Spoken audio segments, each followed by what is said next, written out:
Doğuş sancısı ilə məni xəstəxanaya apardılar. Vaxtında yardım etmədikləri üçün bətnimdəki uşaq öldü. Bunu Xəzər Xəbərə paytaxt sakini Aytac Vahabova deyib. Qadın iddia edir ki, ötən ilin oktyabr ayında gecə saatlarında erkən doğuş ağrıları ilə təcili yardım avtomobili ilə yeni klinikaya gətirilib. Aytac Vahabova deyir ki, orada onu həkim mama ginekoloq işləyən Sevinç Məmmədova qəbul edib. Gecə növbəsində mama ginekoloq cərrah Sevinç Məmmədova idi. Məni gözləmə otağında gözlətdilər. Hardasa bir saat yarım həkim gəlmədi. Ginekoloq gəldi və mənə dedi ki, mən sizə heç bir şey edə bilmərəm. Siz mənlik deyilsiniz. Gecədir saat, bu saat 5-ə yaxındır. Mənim artıq getməliyim. Bunların hamısını mən çəkilişində eləmişəm. Hamısını da təqdim eləyəcəm.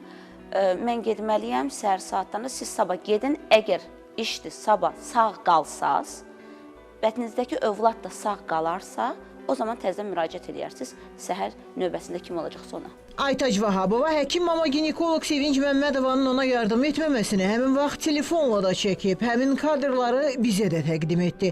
Kadrlardan da aydın görünür ki, həkim və onun yanında olan tibb bacısı otağı tərk edir. Çarəsiz qalan qadın səhərin açılmasını gözləyir. Daha sonra o, özəl klinikalardan birinə müraciət etsə də gec olur. Aytac Vahabovanın bətnindəki uşaq tələf olub. Mənim bətnimdəki övlad da oğlan idi. İlkin tibbi yardım göstərmədiyi üçün, mənə yardım etmədiyi üçün, mən 3 saat özəl klinikasının qapısında gözlədiyim üçün düşünün ki, mənim heç maddi durumum yaxşı deyil. Mən heç özəl klinikaya getməyəcəkdim.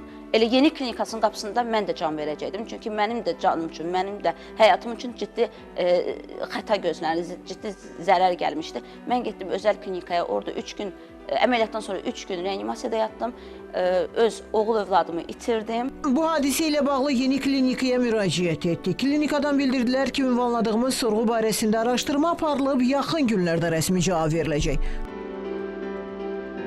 Xatırladaq ki, Sevinç Məmmədova əməliyyat zamanı Günay Məmmədovanın ölümünə səbəb olmaqda təqsirli bilindiyi üçün bir neçə gün əvvəl cinayət məsuliyyətinə cəlb edilib. Bu barədə məlumatı Baş Prokurorluq yayıb. Sevinç Məmmədova səhlənkarlıq ağır nəticələrə səbəb olduqda maddəsi ilə təqsirli bilinərək məsuliyyətə cəlb olunub. Barəsində istintaq orqanının qərarı ilə polisin nəzarəti altına vermə növündə əsas, məhkəmənin qərarı ilə isə vəzifədən kənarlaşdırma növündə əlavə qəti imkan tədbirləri seçilib. Cinayət işi üzrə ibtidai istintaq yekunlaşdırılaraq baxılması üçün aidiyyatı üzrə məhkəməyə göndərilib. Ramal Abdullayev, Vüsal Hüseynov, Sevinç Vaqif qızı, Xəzər Xəbər.